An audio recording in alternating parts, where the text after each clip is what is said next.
Barakta Yahweh, Barakta Yahushai, Barakta Yahweh, Barakta Yahushai, Barakta Yahweh, Basham Yahushai, Basham Kwakadash. Spirit of Nasha DC camp with another brief lesson.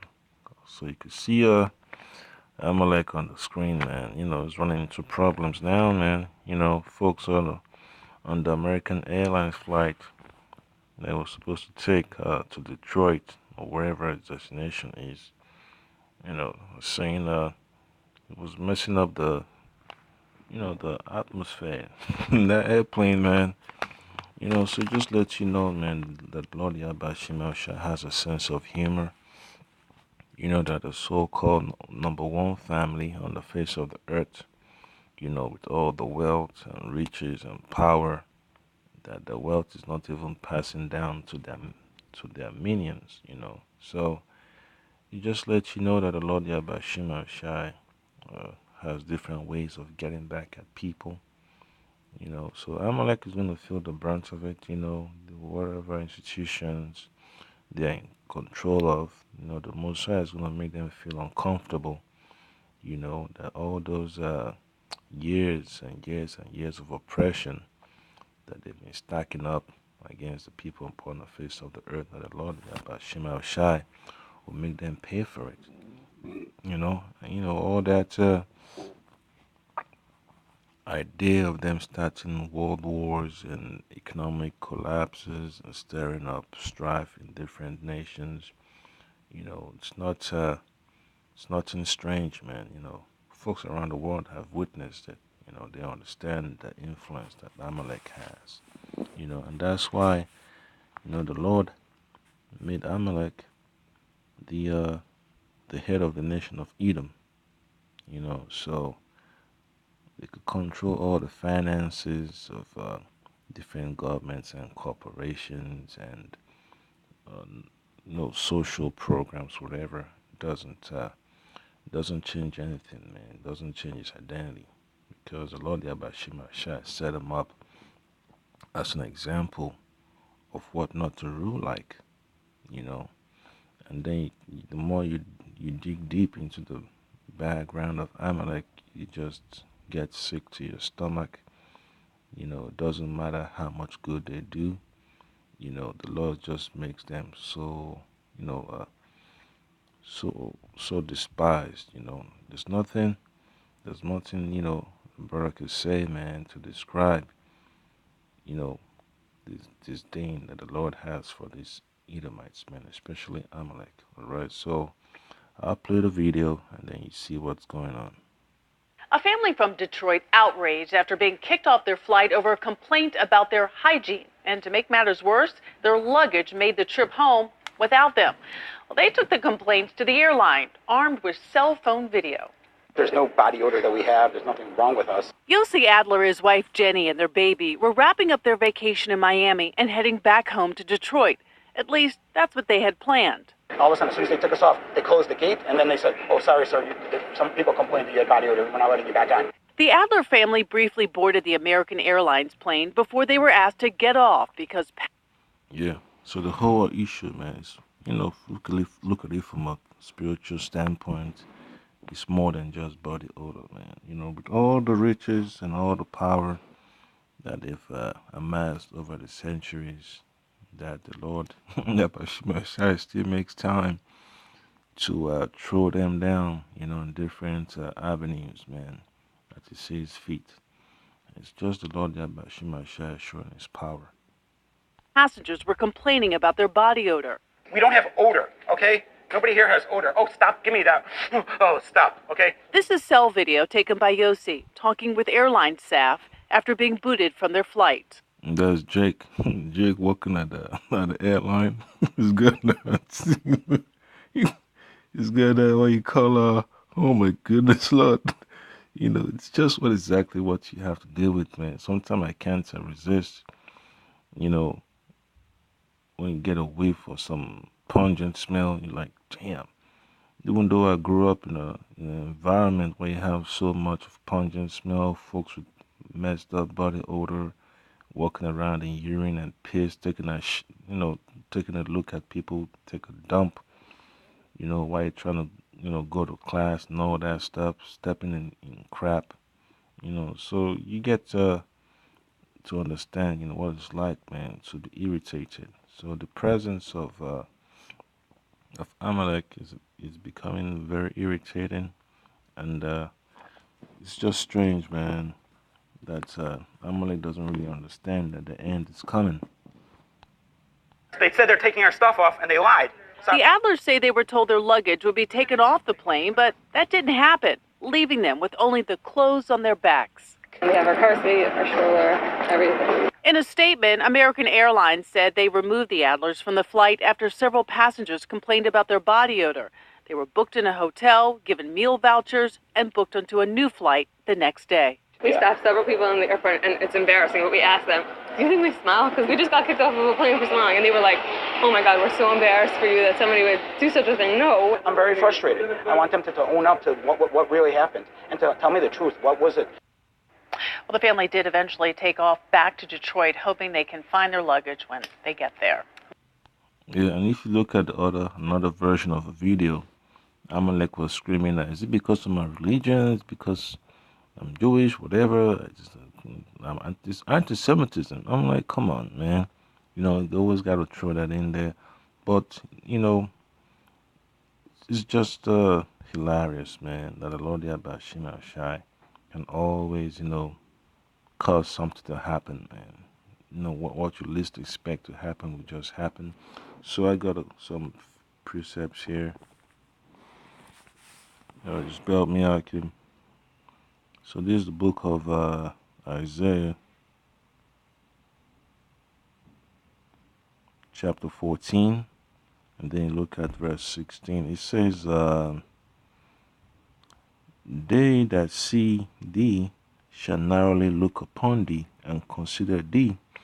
Is this the man that made the earth to tremble, that did shake kingdoms? So this is the future prophecy, But before that happens, man, Esau's gonna be despised to a high level, man. All these nations around the world that are not of the Caucasian, background, they have issues with Esau, man. South America, Africa, Asia, whatever, they pissed off about the elites, man. They don't like Esau's modes of rulership, man. It gets them pissed off, They rather have a simple life than to be bothered with all these unnecessary developments that Esau likes to talk about as by, bringing people out of the so-called Stone Age, all right? So, in the future, man, this Edomites, they're going to be looked down upon, man. When the Lord takes away all their power, their weapons of war, and their riches, they're going to be greatly despised, There'll be no more diamond districts, no more so-called World Bank, IMF, Goldman Sachs, Federal Reserve, Bank of England, all that stuff, all those treasuries and whatever they've been planning, all those financial instruments. The Lord Yabashim Shai is going to get rid of all of that, so they're going to take that from the top to the bottom. All right, and that's all prophecy. They can't deny it. They see this. They see the scriptures. They read the scriptures too. From time to time, even though they like to focus on the Talmud. So this is Obadiah, verse 2. Obadiah verse 2 says, behold, I have made thee small among the heathen, thou art greatly despised. So these folks, man, they understand, what it means to hate, man. What it means to hate, and then, Esau is used as a perfect example of a nation of people that, the earth is tired of dealing with, man. They're tired of all Esau's shady dealings, So they rather deal with among themselves or deal with Jake, because people don't like strife, man. But this Edomites, man, they always like to cause strife wherever they go, and their so-called religious practices, it kind of irks some people, man, when they go out with that Talmud. That's why the Lord Yabashim Shai is bringing all all doctrines of falsehood. He's crushing them.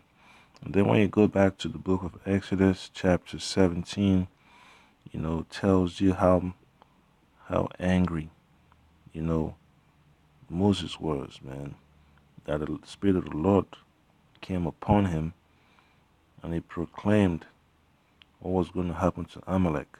So this is the book of Exodus chapter 17. I read from verse 13 to the end. And Joshua, all right, that's Yahushua, all right, of the tribe of Ephraim, Payam, discomfited Amalek and his people with the edge of the sword, because we had a battle with these Amalekites, that the Lord had to intervene, spiritually, because our weapons of warfare are not carnal. The Lord is the one that decides who's going to win the battle. And the Lord Yahweh Ba'ashem Yahushua Ba'ashem Kwakwadah said unto Moses, write this for a memorial in a book and rehearse it in the ears of Joshua, that's Yahushua, for I will utterly put out the remembrance of Amalek from under heaven. Alright, so this is exactly what's we're gonna be seeing in the last days, man. That the hand of the Lord is gonna come down heavy upon these Amalekites. And Moses built an altar and called the name of it Jehovah Nisi. And when you look at it in the blue letter, Jehovah Nisi, that's Yahweh Nasayah, or Yahweh Nasayah, meaning Yahweh is my banner. Alright? So Nasad, that's banner, Yah is mine. Alright? Yahweh Nasayah. And the Lord Yahweh Shemashai is my banner. Alright? So, hey, lift you up the banner on the holy mountain, on the high mountain, that you may go into the gates of the nobles. So that's exactly what you're going to be seeing in the last days. The Lord Yahweh Shemashai will bring a lot of turmoil to these Amalekites, whether they're in the land of Israel, America, wherever they are, man. You're going to be terrified, all right? For the Lord Yahweh Shemashai said, all right, for he said, because the Lord Yahweh Shemashai had sworn that the Lord will have war with Amalek from generation to generation. All right, so that's exactly what we're going to see in these last days. All right, and then you look at, just make it quick, the book of Job,